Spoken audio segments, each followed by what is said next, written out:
भगवान कृष्ण के प्रति गोपियों की भक्ति का उल्लेख किए बिना उनके विषय में कथा कहानियों का बखान करना कठिन होगा। कहा जाता है कि एक दिन सब गोपियों ने कृष्ण के लिए एक ठाठदार भोजन बनाने का निर्णय लिया। अपने घरों के नित्य प्रति कार्य पूरे करने के उपरांत उन्होंने लगातार कई घंटे मेहनत करके अपने प्रिय कृष्ण के लिए उत्तम भोजन तैयार किया। घंटों की मेहनत के बाद उन्होंने बनाए गए भोजन को सुशोभित बर्तनों में परोसा और कृष्ण के पिता नंद राय के घर चलकर गई। जब उन्होंने उस घर में प्रवेश किया तो देखा कि सभी अतिथि खाने की मेज के चारों ओर तथा कृष्ण उनके बीच में बैठे थे और माँ यशोदा उनके हाथ धुलवा रही थी। जैसे ही अतिथियों ने गोपियों और उनके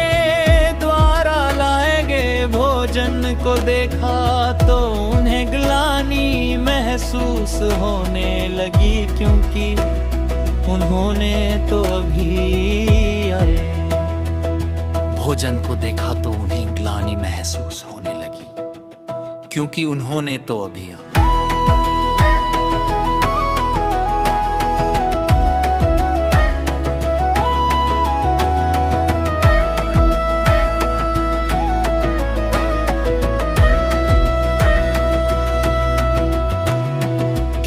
गोपियों की दृष्टि को पे भगवान कृष्ण पर थी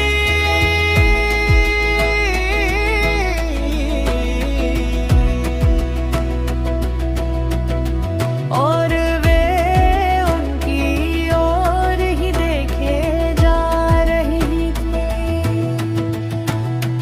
कुछ पलों के पश्चात उन्होंने अपने बर्तन नीचे रख दिए और कलात्मक रूप से अपने हाथ हिलाते हुए नृत्य करने लगी।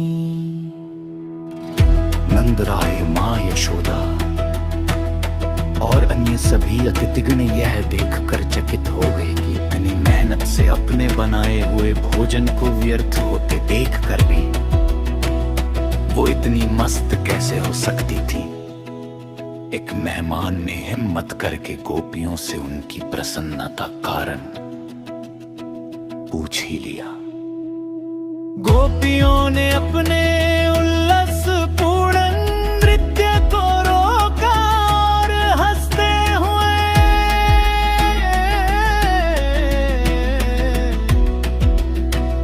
कहा कि मैं तो ये सोच रही थी कि इतनी मेहनत से बनाए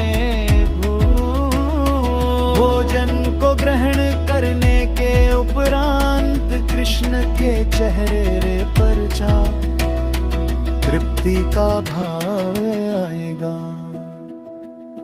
वह कितना दिव्य होगा। जब हम यहाँ पहुंची तो हमारी आंखों ने कृष्ण के चेहरे को देखा और हमें उनके चेहरे पर तृप्ति का वही भाव दिखाई दिया।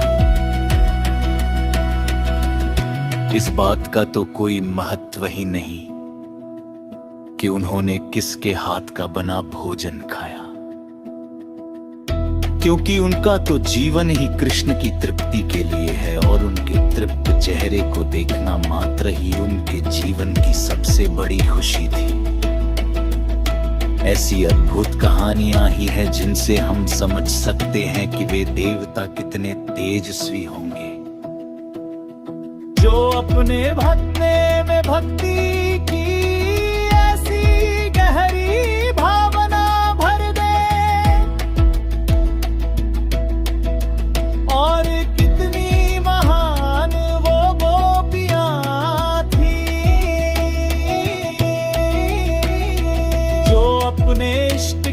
प्रति इतनी निष्ठा रखने में समर्थ थी।